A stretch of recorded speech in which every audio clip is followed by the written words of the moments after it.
Okay.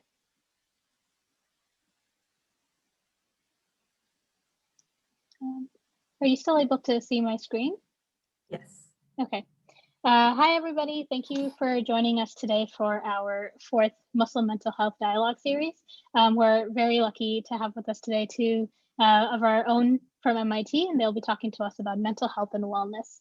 So just to get us started, I want to walk through what our project is about. Some of you have come to different events that we've held in the past, and some of you are first timers. So just to get you a sense of what we're doing. So the Muslim Mental Health Dialogue Series is focused on discussions around mental health within the Muslim community and focusing on youth struggles. So looking at college students predominantly that make up our community. We want to destigmatize mental illness, promote mental health discussions and awareness, and root the discussion in Islamic tradition and principles, so it's able to encompass the different things that make up our community. Finally, we're really interested in creating safe spaces for attendees to ask questions, clarify misconceptions, and to just be able to create discussion platforms that can then be used later on and throughout our lives.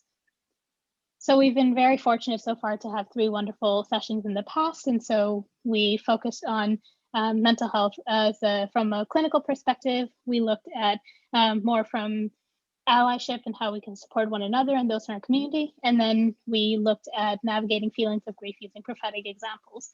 And today we're very fortunate to have with us Dr. Nadia and Dr. Maryam, and they're both from MIT Student Mental Health and Counseling Services. So I just want to add 3 more quick slides and then I'll hand it over to you both. I want to start off giving a list of resources because I know some people aren't able to stay until the very end. So this is an ongoing document that we're collecting. We're highlighting all of the things that are available through MIT as well as other resources available to Muslim students, Muslim youth, Muslim people. And then this resource document also includes resources for information on mental health in Islam, for educators, professionals, or an academic if you're working and researching in this area, and some discussions and some notes on how to be an ally. And so just to give an example, some of these resources include how we can be better educators within the system and looking at how Muslim Americans are fighting the stigma. So I'll also share these resources towards the end. The guidelines here are basically the ones that we all live by. So listening to one another, assuming a positive intent when questions are asked, and you can share as much or as little personal information as you want in this discussion and as we open it up to be able to discuss with one another. Please mute when you are not speaking, and if you are comfortable, please have your cameras on so we can have this as a shared conversation space in light of having to be on Zoom. And the final thing is that we will moderate the session because we find that a lot of people prefer to submit questions anonymously. But if you do want to speak, please raise your hand and we would love to have you actually be able to open it up and to talk and ask your questions. If you don't feel comfortable asking your question, we have this online question form. So you can go to onlinequestions.org and the event number is 49-2021 for April 9th, 2021, session 4 to give you a sense of what those numbers look like. I'll also populate that into the chat once we get started. And on that platform, I already have it opened up. So let me just share that. It'll look something like this. I've pre-populated with questions we've received beforehand, and you can also upvote by clicking on a question as well as adding your own in. And if you have any questions, reach out to me. I'll put my email in the chat as well. And if you have any issues, so I can address it as we go through the event. And with that, I would like to hand it over to our wonderful speakers. Wonderful. Let me see if I can share. Do y'all see it? Yeah, okay. All right, let me see. Okay, there we go. Maryam, do you want to introduce yourself first? You've been here longer than I have. I'll let you go first. Age first. No, not age. Hi, we're the same age. My name is Maryam Khodadoust. I'm a staff psychologist at MIT Mental Health and Student Counseling Services. I've been at MIT for probably about 5 years. And yeah, it'll be 5 years this coming July. That's just wild. And I, you know, my real passion is helping students navigate the stressful, you know, difficulties of academic life at MIT. And I do a lot of workshops on perfectionism and procrastination and, you know, stress management and resiliency. But I also very much enjoy my, you know, favorite group of people to work with are international students, multicultural scenarios, Muslim students. I am a Muslim myself. I come from a Muslim family. And this has been a group that I've been very excited to get connected with. So I'm really grateful to be here today. And I thank you for the invitation. Wonderful, thank you. Maryam is one of my favorite clinicians here at MIT. She's super dedicated to our student population. If you haven't attended her perfectionism or imposter syndrome workshops, she does her magic, and I've attended one, and I was blown away by her. So I highly recommend that. I am Nadia Damani-Khoja. I am also one of the staff psychologists here. I'm also the coordinator for outreach, education, and prevention, which simply means that I help set up a lot of programming like this one, try to figure out what each student community needs in terms of mental health services and try to make that work to the best of my abilities. I'm also grateful to be here. I think identifying as a South Asian Muslim, you know, Islam and, you know, Muslim concerns are very close to my heart. And that's one of the motivating factors for me switching to college counseling. I've done prior practice, I've done BA services, I've done ISD. I also have an MBA, so I've also done banking. So I've done quite a few things, but college counseling tends to be one of my favorite job description. The emerging adults concerns are very important to me. As a first-gen immigrant, I think acculturation is also one of the main topic that is really close to my heart. How to navigate between the first, second generation, coming from a different culture. Even within, I think, Islam, there is so much diversity that it never gets boring.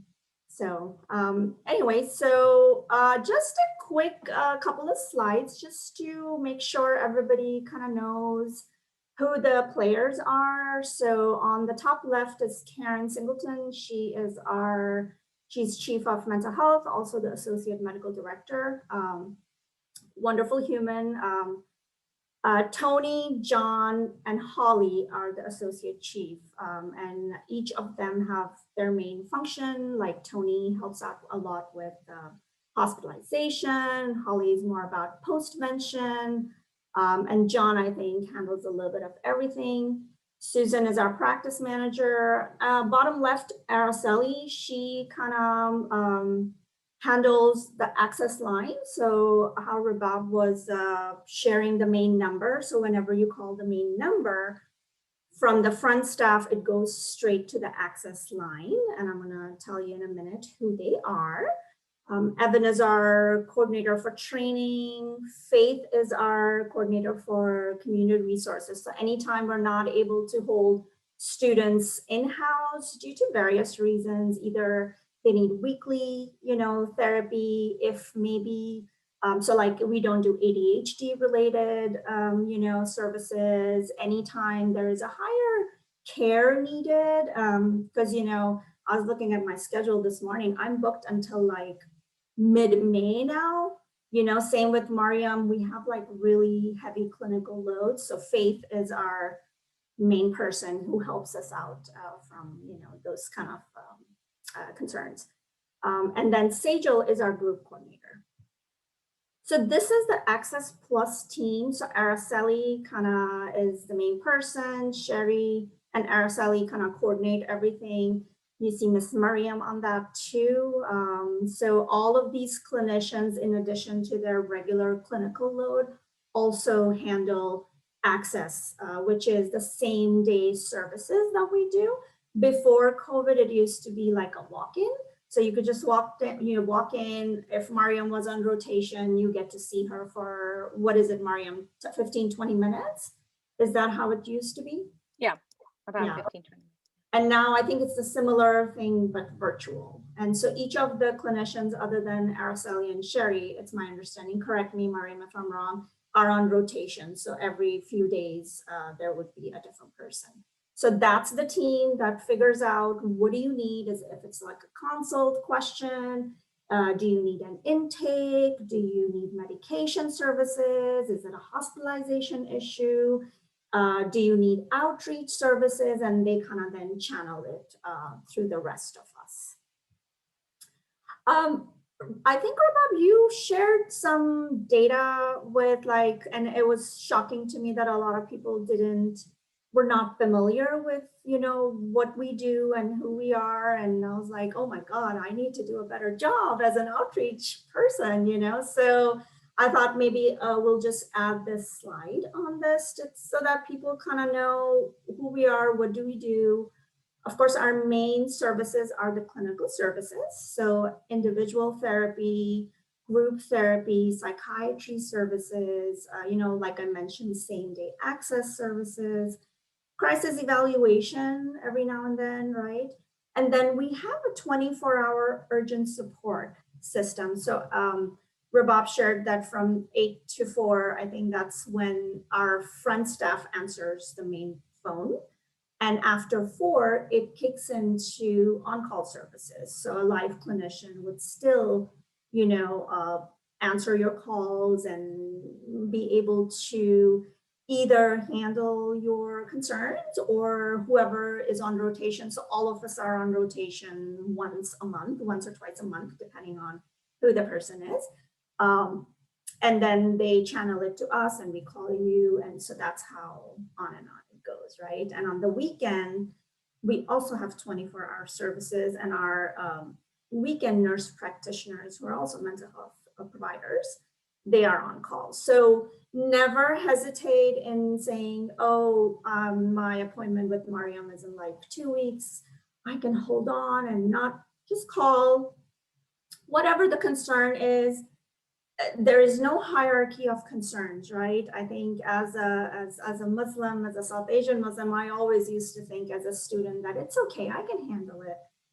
Your fee pays for these services, use them, right? So just the main number, call anytime that you feel like you need to talk to somebody. If you need extra support, if you need support for your roommates, for your friends, for anyone, don't hesitate in calling, right?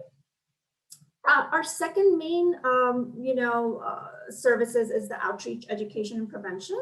It's a new position that I stepped into, so I've only been here for 2 years now. Hard to believe that MIT, with all its might, didn't have an outreach coordinator before, but I'm here, so that's the short. I'm going to change the culture a little bit at a time. But my main job is to really giving access to all students, because I know in all my education, my MBA, my master's, my undergrad, my PhD, I never once went to counseling center because of always having this voice of my mom at the back of my head that you're not crazy, you don't need to go, right?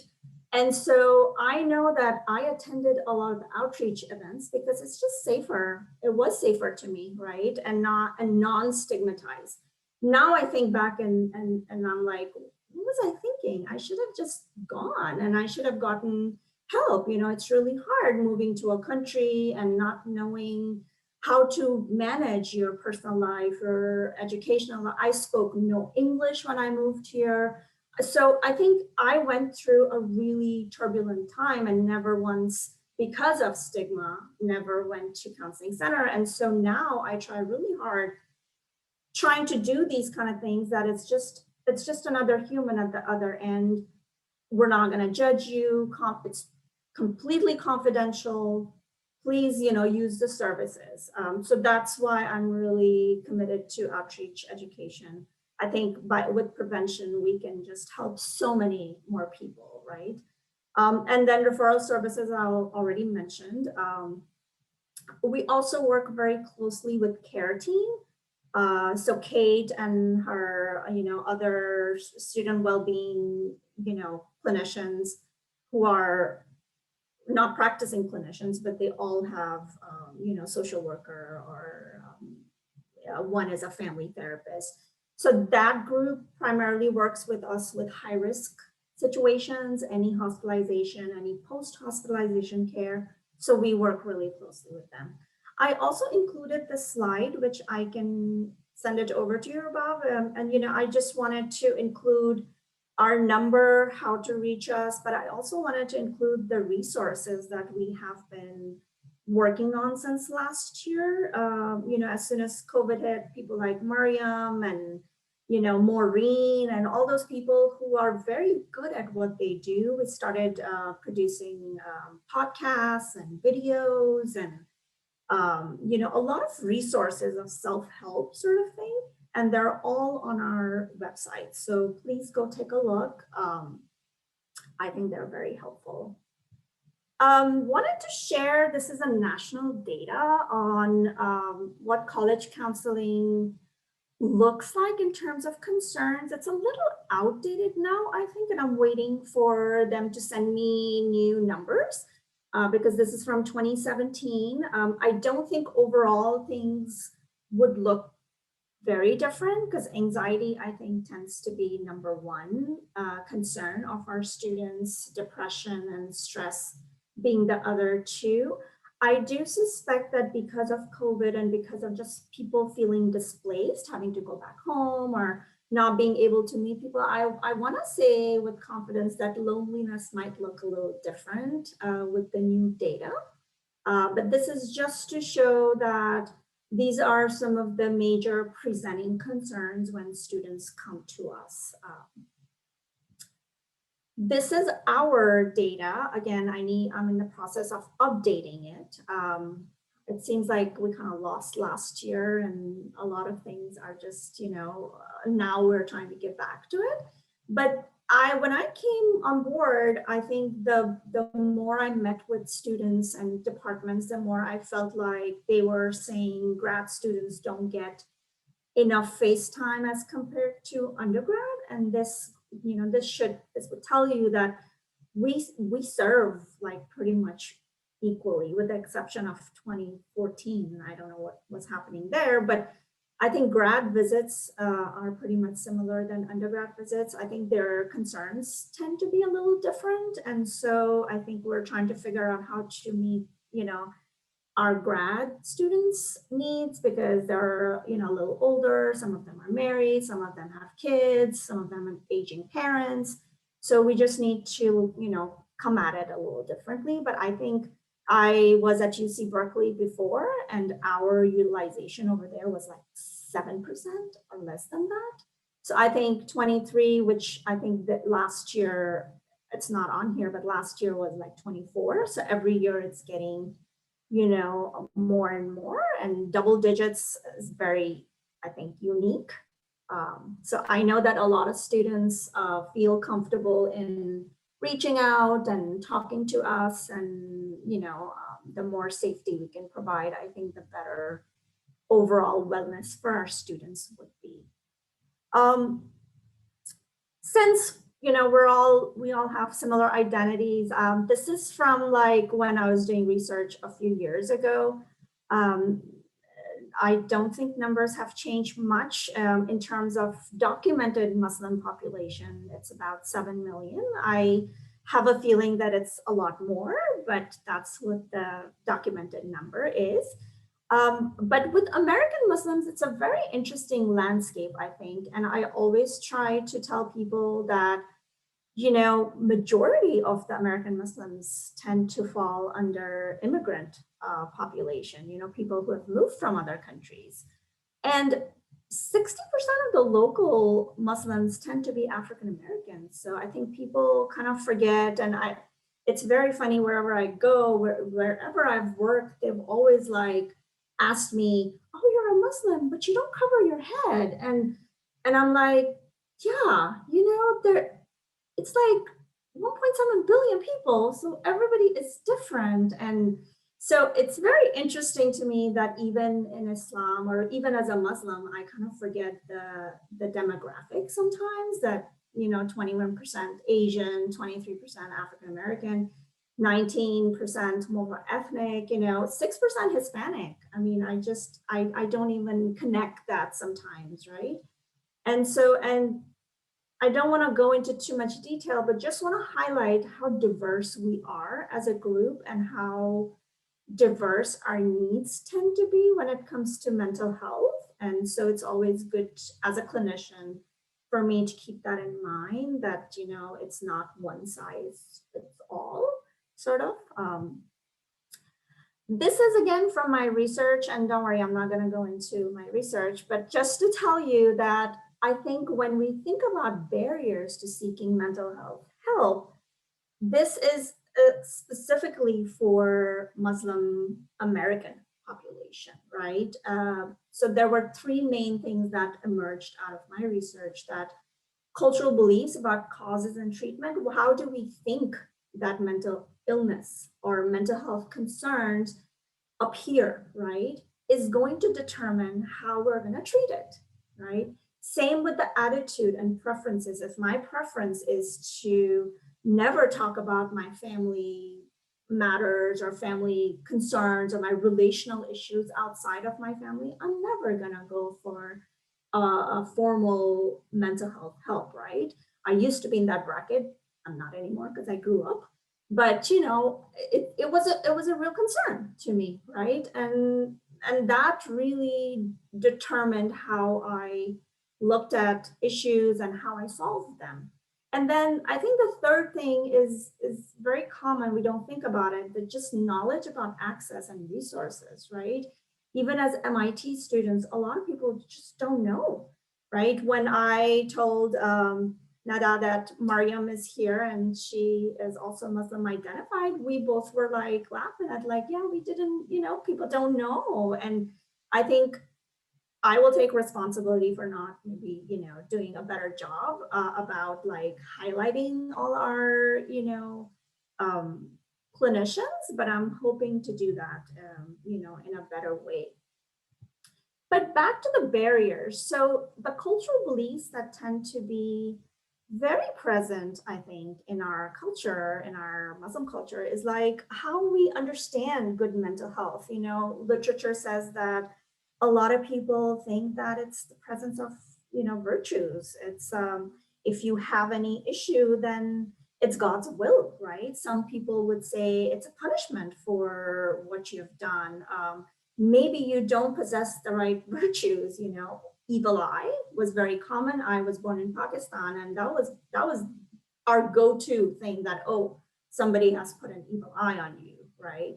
Possession, I over the years I've had some clients who truly believe that, right? And so it's good to understand that. Somatic illness, so physical illness, a lot of my students would say, oh, my neck really hurts, my back really hurts, oh, I have IBS, right? And immediately I'm like, yeah, physical ailments, talking about it, processing it, going to your PCP, primary care provider, very acceptable socially in our culture, right? That you can have migraines, but oh my God, don't talk about depression, because that's like, no, right? And so recognizing that in our students is very important too for us, because most of our Asian students, and I'm not trying to do blanket statements, being Asian myself, I feel like it's very common and it's very acceptable. And then you have to kind of deconstruct it with them, do some time traveling back. And so it always is helpful to normalize that yeah, it is socially acceptable, but we're here and let's figure out what is it that's really concerning you. A lot of times they'll say, oh, I just need to pray a little bit more. I just need to pay my dues and then I'll be fine. I am strong enough and I can handle it, right? So much stigma that we have to process, and there's so many layers that, we have to uncover. In terms of attitude, like I said, informal resolution tends to be the preference, for a lot of Muslim clients, family, extended family, rather talk to friends, rather talk to an imam at a mosque, right? Healers. And in terms of formal help, very acceptable to go to primary care. If primary care provider pushes you, then psychiatrist is the next, right? Mental health provider is probably the last resort for a lot when you think about it. And of course, I think it depends on the generational status. I want to say the more time you spend in the US, the better accepting you are of mental health preference. There's demographic differences like gender differences. I think women tend to be more open to mental health services than men. Education plays a big role. But then again, if you don't have the knowledge on what is available and you don't know how to access it, right? And especially during stressful situations like intimate partner violence or any kind of violence, experiencing violence, it's very important to know who to call and how to reach out, right? And I think MIT does a really good job in having different designated departments, but for us having a main number, and then we can channel it to whatever you need. So just remember that we all, I think, struggle with similar barriers, and Maryam and I understand that firsthand. And so, if you want to connect with us for intake, all you got to do is take Maryam's name or my name to the access provider. You can email us directly, but we don't schedule intake. So even if you email me and say, I want to have an intake with you, or if you email Maryam, we'll have to go through the access anyway. So it's better to just call the main number and say, I want an intake with Maryam, right? And they will channel it that way. I think that's all I had. Maryam, do you want to take over from here? Sure. Thanks, Nadia.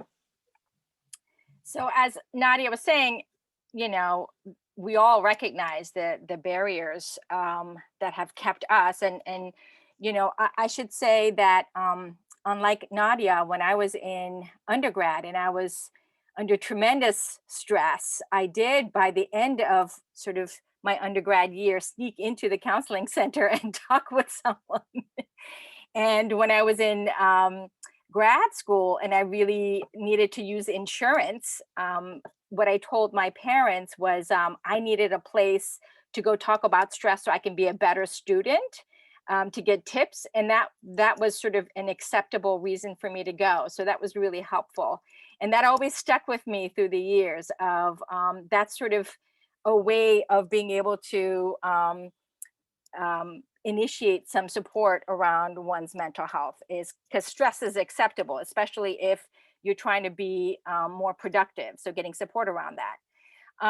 But what I want to start with is talking a little bit about now sort of the relationship of mental health education around being able to better sort of live our Islamic principles. And as Muslims, as Nadia pointed out, we're really different. We have different relationship with Islam. We all do, which is determined by the different sects that we belong to, or our communities of faith, our family practices, and then our very own individual spiritual practice. So even though we are so different, though, there are some guiding principles, right, that I think we all share in common, which is also steeped in collectivist culture, right? And so we know, for example, that caring for our health, body, and mind is really a guiding principle in Islam, right? As well as productivity, being hardworking and dedicated, and being resilient. In Farsi, there's a term that we use, it's called sangin. And this is sort of how we describe someone who is so solid. It's kind of like that strong ship in a storm, not wavering, not bending in the waves, but being really able to handle all the stressful storms that come their way. And we always knew in the community who that sanguine person was. And it was someone who didn't speak too much of their, they weren't complainers, they weren't the screamers, they were more like sort of the solid person. And we even, the label of Hakim would be like the upper status of someone who was sanguine, which is someone who just has a lot of wisdom and piety and an ability to navigate life's stressors, right? And it wasn't just being able to navigate, but it's really also about, while navigating, maintaining our patience with uh, other people in our lives, of maintaining our sense of generosity and our acts of service, right? Being able to be there for our community despite the difficulties that we may be facing, and never losing our sense of awe and gratitude for all of God's creation. I mean, this is, I think, something we all share. And I really think that one of the major concepts that's so woven into collectivist culture and Islamic culture, that's so different from the Western notion, is even the concept of love, right? Because here in collectivist culture, love isn't conceptualized as so much a noun as it is a verb. And it's not so much as a romantic feeling as it is a behavior towards humanity. So even in the idea that, while it's good to love, it just counts more when it's hard. So to love humanity when it's easier not to, through practice of patience and generosity and acts of service and being charitable at the expense of your own comfort, and to love nature and be good to its resources when it's inconvenient and it's cumbersome. So there is this sort of steep tradition of sort of valuing doing hard things. And I think that it's really Islamic and collectivist at its core. And it's easy to think or conceptualize that Western individualist mental health practices are those that sort of foster belly aching, right? My mom used to call it dad de komsiri, pain from a full belly, right? So she did not buy into the sort of the Western notion of going to therapy. So when she was down or depressed, she had a headache, she had belly aches, and there were a lot of visits to the doctor. But this is sort of the kind of myth that I'm hoping that we're going to sort of address today, is that mental health services is not about going to bellyache, but really in line with how we want to build resiliency so we can keep doing the hard things. Okay, so there's this resiliency and resilience people, there's this sort of tendency to believe that if you're resilient, it means you can handle anything, anytime, anywhere, and just somehow have the ability to navigate stress without any end to it. But it's also important to address that we are human beings and we have limits, and we all have limits to this capacity. And it doesn't have to do with how religious you are, but it does really have to do with the level of understanding you have and acceptance about your limitations as a human being. And so when we know what our bounds are, we can still do hard things. We can stay within our window of tolerance. Next slide. So what do I mean by that? What I mean is, we've all done this hard stuff where we have days where we have gone through challenges and just really knocked it out of the park. We've all had those days and it's been incredible. And we thought, wow, if more days could be like that. But we know that that's not a fact of life. There are times in life when we are not at our optimum, and we've all experienced this, where stress gets to us. And at some point or another, we've either sent a text or an email that was too terse, or behaved in a way towards people we care about, or even just general population that we're not proud of because it doesn't represent who we are or how we think, or not been able to navigate sort of important aspects of our lives. So the key is to know, though, what your limit is, because there is a zone. Okay, we have the zone. It's called our optimum zone of arousal. which is our window of tolerance. This was defined by Daniel Siegel, who sort of provided the psychological guidepost, okay, for the state of your nervous system that marries your biology with your psychology in a really helpful way. So becoming aware of your window of tolerance is actually the cheat code to performing your best under stressful situations. What's more important though is that when you're not in your window of tolerance and you've learned to assess when you're not, it's going to stop you from or prevent you from having a detrimental impact by you trying to push through even when you're outside your window of tolerance. Because in those situations, those are the times when we're not at our best, right? And then we end up regretting the steps we took trying to push through when we're outside of it. So how do we know? How do we know if we're in our window of tolerance or not? So window of tolerance is, those are the days where you're like, yeah, bring it on. I can handle it. And it's just, there's a way of being able to ride sort of stressful comments and not think too hard about somebody's, slight, be able to be more forgiving and, just being at our best. And we know that we're not if we've risen, for example, above it. And above it is called hyperarousal.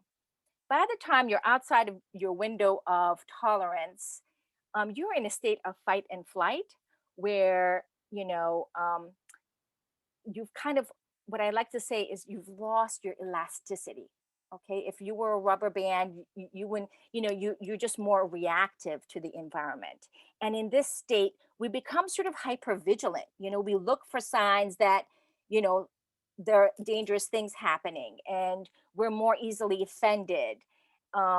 We sense more danger in sort of our deadlines. We use more dramatic language where sometimes we act without thinking. And if there was like a color associated with this stage, it would be red or orange. Okay.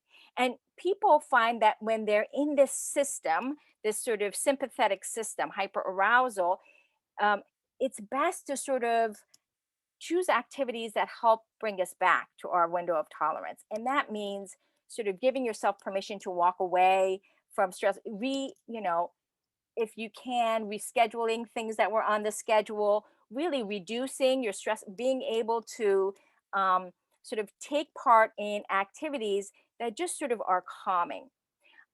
Deep breathing activities, a lot of different types of meditations. If you like prayer, this is the time to prayer, really just sort of taking the time to be still. And if you don't have time, if you have to rush off and do something, people find that extreme temperature, like ice water, splashing it on the face, putting your hand in a bowl of ice water can be really helpful in sort of grounding, of bringing you back from that state. Okay. So that's like the upper level in our window of tolerance. But there's also a lower level. Sometimes our stress response leads us to shut down and we find ourselves in a state of hypoarousal. But what's really important is to point out that this is still part of the fight and flight system. It's just that you either, when your stress response goes up really high, you're either get angry and get really, really anxious and revved up, or you just shut down, your entire system shut down. And so why I'm pointing that out is our tendency is to believe that we need to up the stress in order to get ourselves going. And that's not the case. Okay. So, you're in that state, for example, when you start avoiding, you're not doing the task you said you would do, you're missing your deadlines, you're not answering your phone calls, maybe you're binge eating ice cream and watching Curious George. Not that that's what I do. But in those states, the self-talk that we engage in try to get us back and motivated, it matters. It makes a difference because our tendency is to really yell at ourselves or say, get off your butt and you got to do this and you're responsible. And do you know what this means if you don't do this, right? And we think that that's the way to get us going. But really, it's the opposite. It really is about saying, okay, something has happened that has moved me out of my window of tolerance, and I've shut down, and I have to figure out a way of reducing that stress. So what is it on my schedule that's making it feel just unbearable? Or was it that I didn't get enough sleep? Or was it that it's just one too many things that happened today? And really addressing the stress so that you can again sort of come to life. And sometimes people have talked about it being helpful to like take a warm shower or talking with a good friend. And I think that again is about getting the empathy, which is not the same thing as sympathy. It's empathy. It's having someone who understands you, who's supportive of you. And sometimes if you can't have that sort of loving kindness voice for yourself, it's good to seek it outside. Okay. So we at Mental Health are here to support you in sort of keeping in that window of tolerance. And as Nadia mentioned, there are a lot of things. There's so much research-based, evidence-based practice that is now available that really can help us navigate how to tell when we are not on our best game and when we are, so and how to keep being in our best zone, right, so that we can continue being resilient and practicing sort of according to the principles that we find so important. And, I would say your first line should be education. And we have a lot of ways for you to educate yourself. On the website, as Nadia mentioned, there are videos, there are, articles and links. So psychoeducation, I want it to be your first stop. After which, I want you to start looking up workshops. If you're curious enough and you say, you know what, this is a chronic issue for me. And I know that there were some people who were talking about as who had some questions in advance about how do I put work or stress out of my mind on the weekends, or how do I stop myself from ruminating, or how do I deal with sort of the idea of failure, in a way so I'm not steeped in shame at the prospect of it. And these are sort of all concepts related to our relationship with our thoughts, right? And cognitive behavior therapy has a lot of research and information available to you to help you navigate that. How do I have a relationship with my thinking so it feels more in control, so that I can say to myself, okay, I've done a full week's work and now I can rest on the weekend? Because we assume that because we are thinking human beings, that all our thoughts are wonderful or at least are true. And the truth is that no, we have about, what is it, like 70,000 thoughts a day, Nadia? And most of it's actually nonsense, believe it or not. And our brains are just machines, where if you put in if you overwork it, it tends to then at the end of it, when it's really highly stressed, put out more sort of stressful thinking. So learning about that and learning, to exercise other intelligence, which is actually also supported by religion, right? Because in religious practice, we're not just to trust our thinking, but really be able to elevate above it, you know and in religious practice is very much mindful practice. It's about metacognition, and that's something that CBT can actually also teach, as well as DBT, dialectical behavior therapy, our relationship with our emotions and how to detect them earlier and be able to change them before they've rooted themselves in our body, in terms of headaches, in terms of stomach aches, in terms of acid reflux, right, and all the other more severe illnesses that we can experience. And in fact, there's a book I recommend if you haven't read, um, Why Zebras Don't Get Ulcers. I really recommend it because it really talks about the impact, the relationship between stress and illness. Okay. So after psychoeducation and workshops, if you find that you want continuing ongoing support, come to group therapy. We have a lot of wonderful group therapy where you can practice the concepts that you learned within group and troubleshoot. And then, of course, there are instances where you're going to find that group therapy doesn't do it. There's specific individual issues that come up for you, and that those instances, especially where, you might have some undealt with grief, that in the family, that you haven't had a chance to deal with yourself because you were so busy being there for your family, you know, and to continue to be there for your family in that way, you know, I think it is the responsible thing to do is to go get support yourself so that you can better handle than everybody else's grief. And there are sometimes things that come up that you don't want your family to know. Either you don't want to stress them out, or maybe you're realizing that you're starting to take part in a journey that might deviate from their journey, right? And you want to be able to have a safe space to be able to talk about that. And you know, whether that's sort of I think there was someone who was concerned about uncertainty of future relationships when they graduate. Well, these are sort of important factors that you want a space to talk about. Therapy is an optimal place for that. So, and I want to say that we actually do have Muslim students who come and see us, and I can, while I can't speak for other clinicians and what their caseload looks like, I can tell you a little bit about mine. I usually get referrals from for Muslim students that come from medical, because students who go in for chronic medical issues at some point, if the PCP notices that, oh, you know, after having some conversation, notices that the student's actually in a very stressful place, they might refer the student to mental health. So that's one way I get them.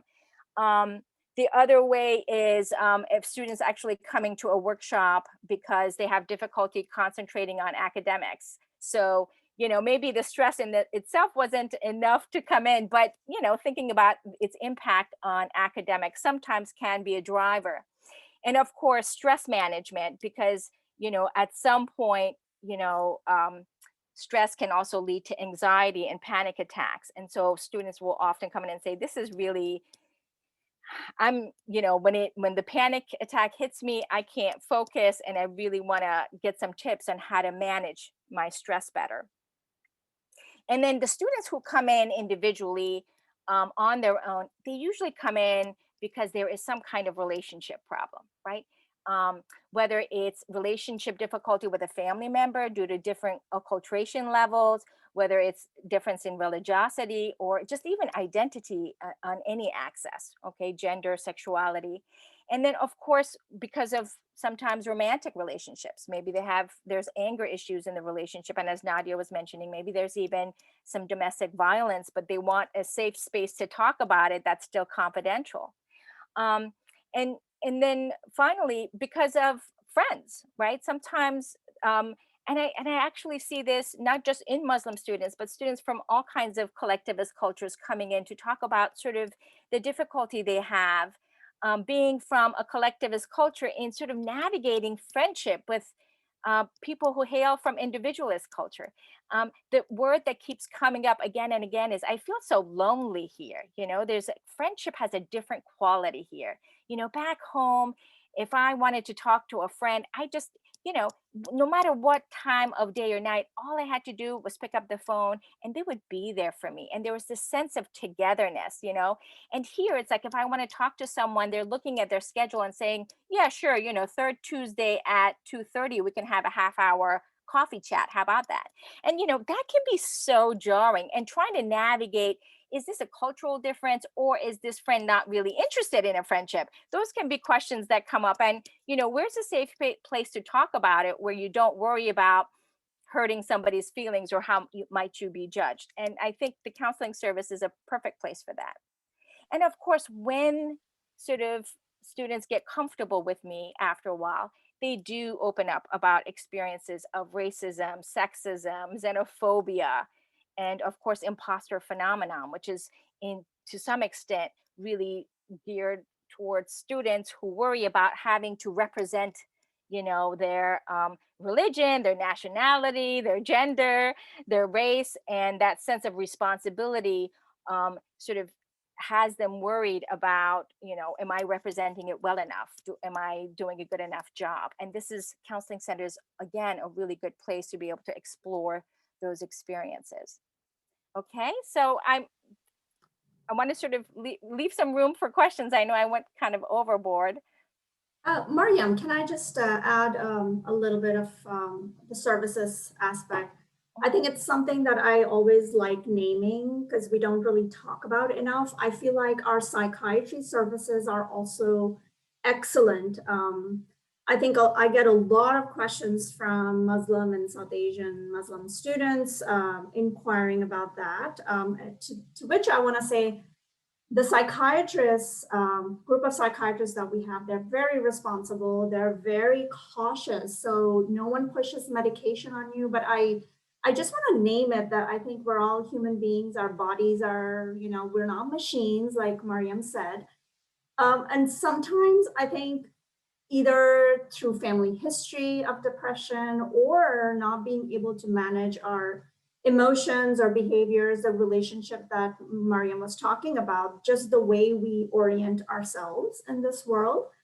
Or sometimes it's just some bloodstream issue. You need some medication because all of us are born with like, a baseline. We're happy, we're not happy, and life goes on like that. Traumatic events, immigration related events, socio-political, election related, right? We have seen some really troubling times recently, right? In the last couple of years, at least, more and more incidents of race relations and race violence. And so what happens is our baseline kind of dips, right? So that means that if we're happy, but when we're sad, we're like really down on the floor, right? And what medication does is just pulls up your baseline so that you are able to see the forest. Sometimes you can't see the forest for the trees because you are so in the spiral of anxiety and sadness and depression and feeling overwhelmed, feeling lonely, right? That nobody would understand me. And I think I always encourage students to go get a consult. Again, if your fee is paying for all these services, I can tell you from experience, once you graduate, it gets even more difficult to find services. Then you have like your career, then you have your family, then you have your kids, and your mental health is your self-care, right? So consider that as part of your self-care routine. Go for all of these services that Maryam talked about, but don't forget we have psychiatry services too, right? And they're not going to write you a prescription the first time you go. So it's more like a consult.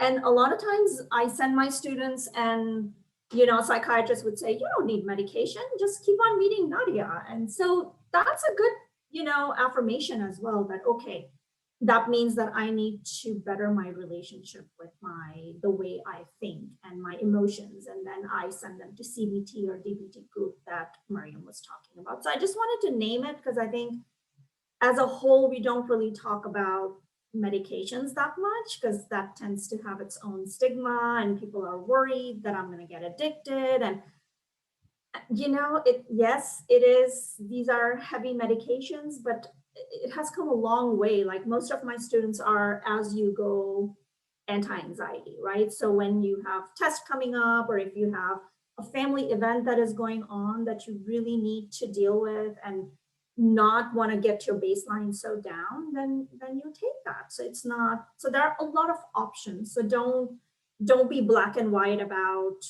medication is what I would say.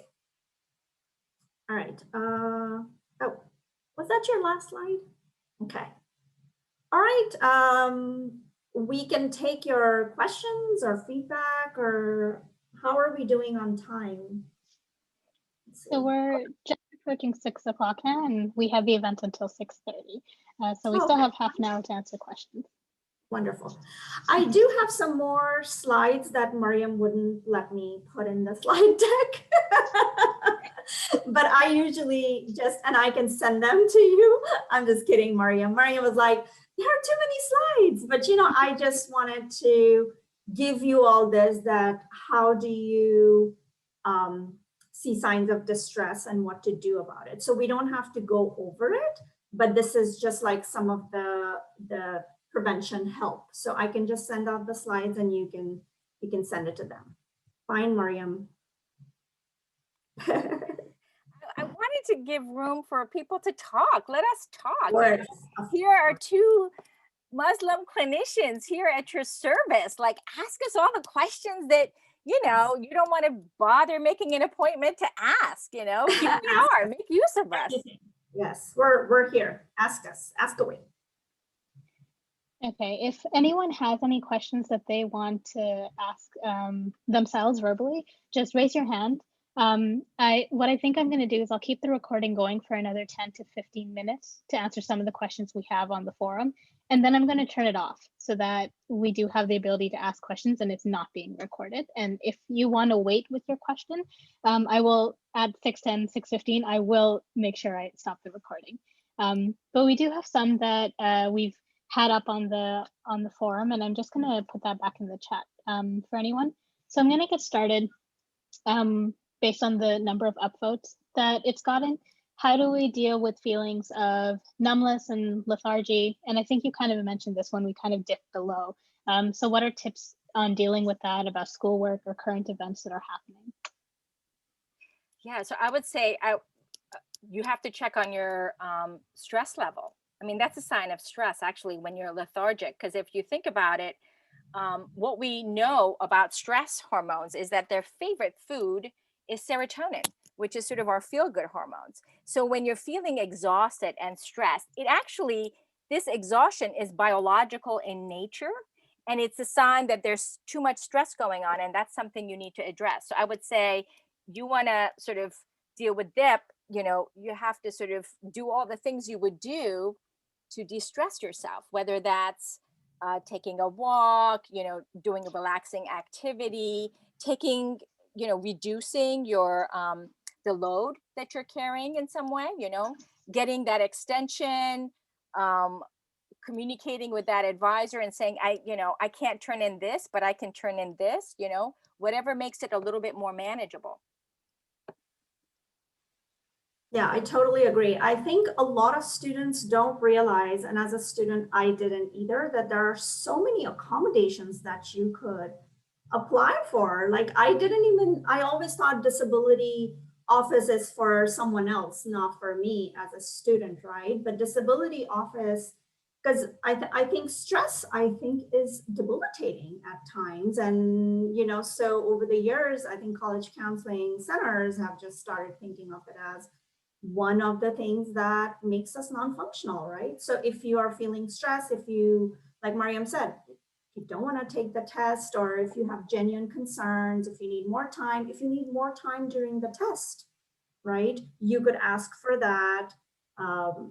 There are so many accommodations that you could apply for that makes your life easier. Because I think at the end of the day, we just want your experience to be so good at MIT that you don't think back and say, oh my God, that was horrible. But you can say, yeah, I never felt alone, right? So I think if there is one thing that you have to keep in your mind, and Maryam talks about this so much in her workshop, the imposter syndrome, right? I cannot emphasize enough that every other student feels the same way. They might not be talking about it, right? So all of us go through this, that, oh my God, it must be a mistake that I got hired by MIT, or I got, got into this program by mistake. One of these days, they're going to find out about me and I'm going to be found out. And oh my God, I have to pull an all-nighter. No, you don't.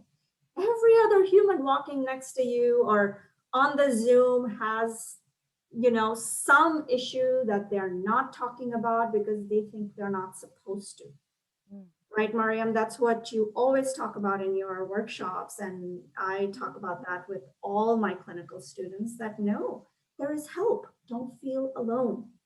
And don't feel like you are unique in your, concerns. It's everybody's concerned. There's a whole system in place to support you. And Maryam and I are part of that system. So let us help you if you need it. It's not a sign of weakness. Asking for help is a sign of strength in a lot of ways, right? So would you be able to share some tips? I know you go into the workshop a bit more on this, but on the imposter syndrome, any tips that you have for students who might be experiencing this, or how to deal with failure as it comes? So, I mean, so those are really big concepts, right?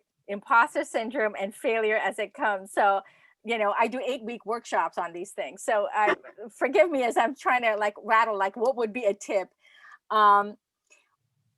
I think one of the most important things to keep in mind is that imposter syndrome really happens when we fail to check in with each other, just as Nadia was saying. It's like when I ask students the times when they feel imposter syndrome, when it gets triggered, because we don't walk around thinking that we're imposters all the time, right? It really comes up in instances where we've either experienced something like a professor who ignores us and talks to the person next to us, or we volunteer, we make ourselves vulnerable in some way. We volunteer to say something in class and we feel like maybe it's not taken in the way that it would have been taken in if it was somebody else, or any kind of creative performance situation.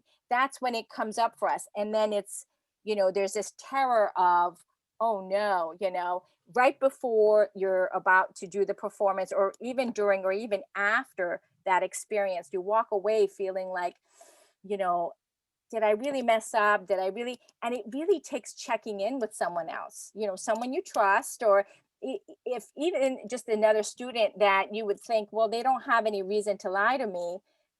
Check in and say, did you hear what I heard? Or what was your experience of that? You know, how many times in my life I've taken a course where I've sat there and it sounds like the professor is speaking in a whole different language. And I think, my Lord, what have I signed up for? Why did I even think I belonged here?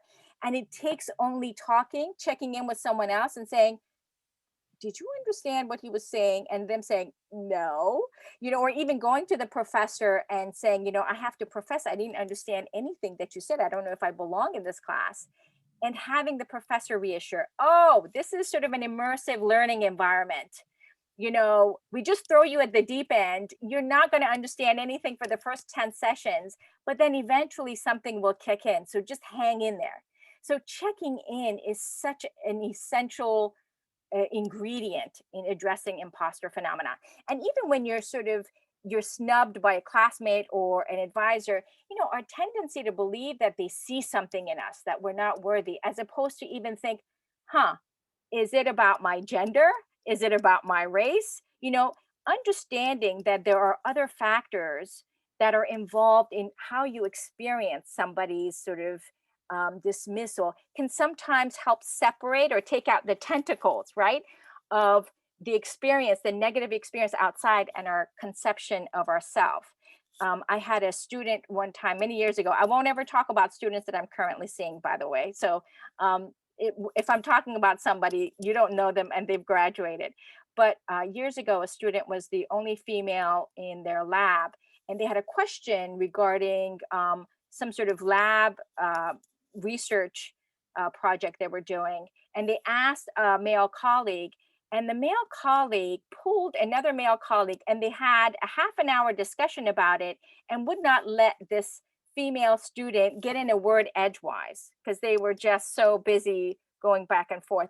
And what that female student walked away with was, oh my God, they think I'm just so, you know, unintelligent, or I have no ideas, and that they didn't even bother including me in talking about my project, you know. And it really took a long time for her to recognize, like, oh, it could be that they were just, you know, being sexist because I'm the only female. And it's so you know, these concepts, we just keep thinking that, you know, well, we used to think, I think we are now recognizing that we're not in a post-sexist, racist society. And so keeping those ideas in mind when we experience things in the environment that tell us we're not being accepted, right? Thank you for that. I think that's, yeah. You had another, what was that other big concept, failure? Yeah, so as failure comes, how do you deal with that, the idea of that? So one of the things, and I think that this can sometimes be can be a symptom of an environment where you're surrounded by people who are like geniuses and things come naturally to them, that you can sometimes take on an orientation where you're constantly monitoring yourself, right? and how you're performing. You know, am I doing this right? Do I look smart enough? Do I belong? And so failure starts to feel very dangerous and a sign that, you know, oh no, this is it, I don't belong. And so one of the suggestions we make in terms of addressing failure is to start to look at everything you do, you know, is owning your education. You are here because you want something, right? And if you're owning your education and you're here to get something from it, really, what does failure then mean when you have taken a test or done some kind of research? Failure is more information. And, you know, sometimes it helps to say, oh, I don't know this yet, right? So the idea of yet is a powerful idea to attach to, like, understanding that you're lacking in something, lacking knowledge. So looking at failure as just another step on your way to success. And in fact, there's so much argument to be made that failure gives you more information, you know, especially when an experiment fails, then, or you fail a test, than success would. Because how do you know that something wasn't accidental, that you didn't just sort of accidentally stumble onto the correct or the right, you know, outcome? But failure gives you information about, you know, what worked, what don't you know, what's the gap in knowledge, and what you need to pursue more. So treating it more as that, owning things, rather than being performance oriented, where you're constantly self-monitoring, as in, like, what do I look like from the outside, right? I also think that it's so multi-layered, the concept of failure, especially at MIT. Like Maryam said, every other student is, you know, either scoring more, getting grants, or going for fellowships that you wanted. And, you know, it's a constant comparison, right? And so with my students, I usually talk about privileges, right? Comparing apples and oranges. I think a part of our self-concept is driven by judgments and self-critical and comparisons, right? So I think a lot of the students and staff, frankly, at MIT, faculty, I wish I could tell stories, but when I'm sitting with faculty, you know, I think everybody is walking around with imposter syndrome, right? Everybody struggles with perfectionism. And I keep on telling people, who has told you that you have to be perfect? We're not perfect. Especially to students, I always point blank, I tell them, you're a student, you're not, there's a reason you're a student, because you haven't learned everything about the PhD that you're doing, about the undergrad that you're doing. Yes, cognitive science is the first time you're doing this, and it's the first time you're doing this. So I think making room for not being perfect really changes your idea of failure, right? Because failure is so linear. It's A to B, but do you want to go from A to B? Is what you need to ask, right? And when I ask what are your plans 5 years from now, people just students give me a blank look and they say, well, I'm talking about sitting for, you know, my quals. And I'm like, yeah, I know, but what are you going to do with that? Does Maryam want to do exactly the same thing that what I want to do in 5 years? If not, then I should not be comparing myself to Maryam, right? So when you scale it down that way in your head, I do that all the time, right? I am a unique clinician with unique background. Maryam is a unique clinician with unique background, right? I do have Persian roots in my family, but I'm not from Iran, right? I'm from Pakistan. And we're different, right? With the common goal of working. Same with the students. I think everybody walking around with this fear of being found out, it's heartbreaking to me at times. And I always try to highlight that for our students, that failure according to whom? Who has set the standard? Are these standards set for you, or are these your standards, right? And then kind of that helps them simmer down and change their relationship with, you know, their emotion regulation, their behavior, and they're not stuck in like either thought, feeling, or behavior triangle all the time. You know? Thank you for that. I especially love the idea that failure gives you more information. I really wish we could put that into the research papers that we write. Like, we tried this and it didn't work, because it'll save other researchers a lot of time on that. So as promised, I'm going to pause the recording.